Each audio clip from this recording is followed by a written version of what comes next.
చామదుంపలు దాంతో పాటు గుడ్డు పులుసు చేసుకోండి. నేను చేసినట్టు చాలా టేస్ట్గా ఉంటుంది. ఇంకా వీడియోలోకి వెళ్ళిపోదాం. ఇంగ్రీడియంట్స్ చూసారు కదా, ఇంకా ప్రాసెస్ స్టార్ట్ చేసేద్దాం. స్టవ్ ఆన్ చేసుకొని ప్యాన్ పెట్టుకొని అందులో ఆయిల్ వేసుకోవాలి. ఆయిల్ వేసుకున్న తర్వాత ఉడికించిన ఎగ్స్ని కూడా వేసుకొని కొంచెం కారం పసుపు వేసుకొని ఫ్రై చేసుకుందాం. మరి డార్క్గా ఫ్రై అనే అవసరం లేదండి. డార్క్గా ఫ్రై అయితే పైన లేయర్ చాలా థిక్గా అయిపోతుంది. సో అందుకని సాఫ్ట్గానే ఫ్రై చేసుకోవచ్చు, బాగుంటుంది కూడా. ఇలా ఫ్రై అయిన వాటిని తీసి పక్కన పెట్టేసుకుంటున్నాం.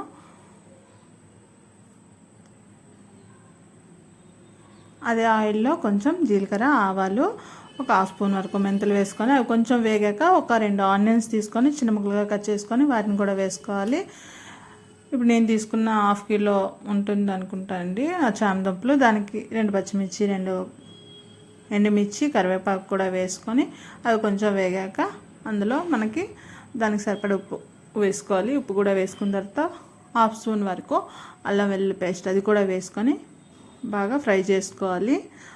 ఆనియన్స్ కొంచెం కలర్ చేంజ్ అయినంత వరకు చాలా చక్కగా రోస్ట్ చేసుకోవాలి. ఇలా రోస్ట్ చేసుకున్న తర్వాత మీడియం సైజు ఒక 3 టమాటాలు తీసుకొని అవి కూడా మెత్తగా ప్యూరీ చేసుకోవాలండి. ఇలా ప్యూరీ చేసుకొని వేసుకుంటే మనకి గ్రేవీకి మంచి టేస్ట్ వస్తుంది, అలాగే థిక్గా కూడా వస్తుంది. అందుకని చెప్పి నేను ఎక్కువ ప్యూరీ చేసుకొని వాడతాను మ్యాక్సిమం కర్రీస్లో. ఇలా బాగా కుక్ అయిపోయింది కదండి టమాటా బాగా కుక్ అయితేనండి కర్రీస్ అయినా పులుసు అయినా మంచి టేస్ట్ ఉంటుంది, లేదంటే పచ్చివాసన వస్తుంది.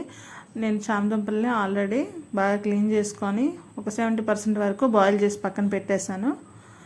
అలా బాయిల్ చేసి పక్కన పెట్టుకున్నాం కదండి, వాటిని కూడా మన గ్రేవీలో వేసుకొని ఇంకొంచెం సేపు ఇంకొక 2 నిమిషాలు మీడియం ఫ్లేమ్లో కానీ సిమ్లో కానీ పెట్టుకొని మసాలా కొంచెం వాటికి పట్టినంతసేపు మనం ఇంకొంచెంసేపు వేయించుకోవాలి.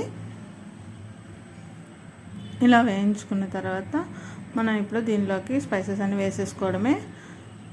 మన టేస్ట్కి తగ్గట్టు అందులో కొంచెం కారం, ధనియాల పౌడర్ మాత్రమే వేస్తున్నాను. ఇంకా ఇందులో నేను మసాలా వేయట్లేదండి, పులుపు వేస్తున్నాం కదా, కొంచెం హార్డ్గా ఉంటుందని చెప్పి వేసుకోలేదు. అందుకే అల్లం వెల్లుల్లి పేస్ట్ ఒకటే వేసుకున్నాను.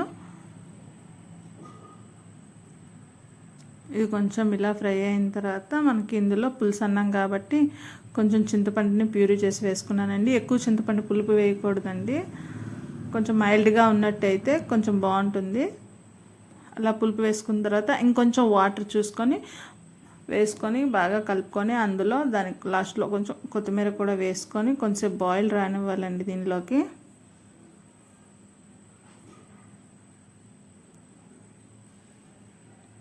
ఇలా వేసుకున్న తర్వాత కొత్తిమీర కూడా కలిపేసి ఒక మీడియం ఫ్లేమ్లో ఒక 10 మినిట్స్ ఫస్ట్ కుక్ చేసుకోవాలండి. బాగా కుక్ అవుతుంది కదా, ఈ స్టేజ్లోనే మనం ఎగ్స్ని కూడా వేసుకోవాలి. ఇప్పుడు మనకి గ్రేవీ కొంచెం థిక్గా రావాలని పులుసులోకి నేను ఒక 2 స్పూన్లు బియ్య పిండిని వేసుకొని అందులో కొంచెం వాటర్ మిక్స్ చేసుకొని ఈ బియ్య పిండి వాటర్ని మనకి పులుసులో వేసుకుంటే చాలా థిక్గా రెడీ అవుతుంది.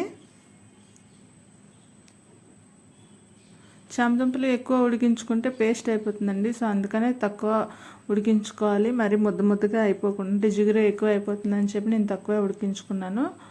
మరి సిమ్లో పెట్టి కుక్ చేసుకున్నాను అనుకోండి పేస్ట్ అయిపోద్ది. సో ఇలా బియ్య పిండి వాటర్ కలిపి వేసుకుంటే చూస్తున్నారు కదా, చాలా చక్కగా పేస్ట్గా మంచి థిక్గా వచ్చింది. పులుసులో ఇలా ఫ్లేవర్ ఉంటేనే బాగుంటుంది, మరి పులుపు ఎక్కువ ఉండి పుల్లగా ఉంటే బాగోదు. సో ఇలా మైల్డ్గా ఉంటే చాలా బాగుంటుంది. వీడియో నచ్చితే లైక్ చేయండి.